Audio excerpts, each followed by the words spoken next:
मुल्क भर में पेट्रोल और डीजल की कीमत में इजाफे से सिर्फ सफ़र ही महंगा नहीं हुआ, बल्कि इसके असरात कंस्ट्रक्शन मटीरियल पर भी पड़ने लगे हैं।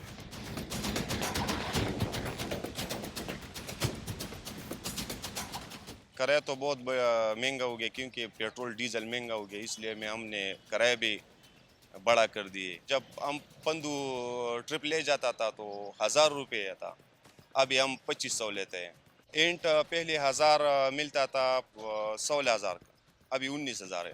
रेत है वो भी 1000 रुपये महंगा हो गई, खाका भी महंगा हो गई। सीमेंट की तो एक बोरी पहले 1450 तक का था, अभी 1500 हो गया। जब पेट्रोल महंगा हो गया पूरा रोजगार खराब हो गया, रोजगार नहीं है। पहले 8,000 पे भरता था, अभी तकरीबन 15,000 तक पहुंच गया। 15,000 तक भरते हैं टैंकी।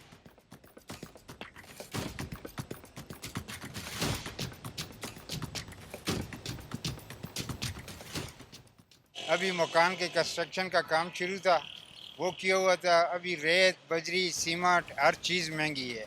उसके साथ साथ गाड़ियों के किराए भी इस कदर महंगे हो चुके हैं। पहले ट्राली हम लेकर जाते थे 2,000 2,500 रुपये में, अभी कम अज़ कम 3,500 4,000 रुपये में ले रहे हैं। तो इस वजह से हमने ये कंस्ट्रक्शन का काम भी बंद कर दिया है ना। एक गाड़ी में ईंट का जो गाड़ी है उसमें तकरीबन 8-10 हज़ार फ़र्क का है। रेत का गाड़ी में भी 2,000 फ़र्क का है। सीमेंट भी महंगा हुआ है।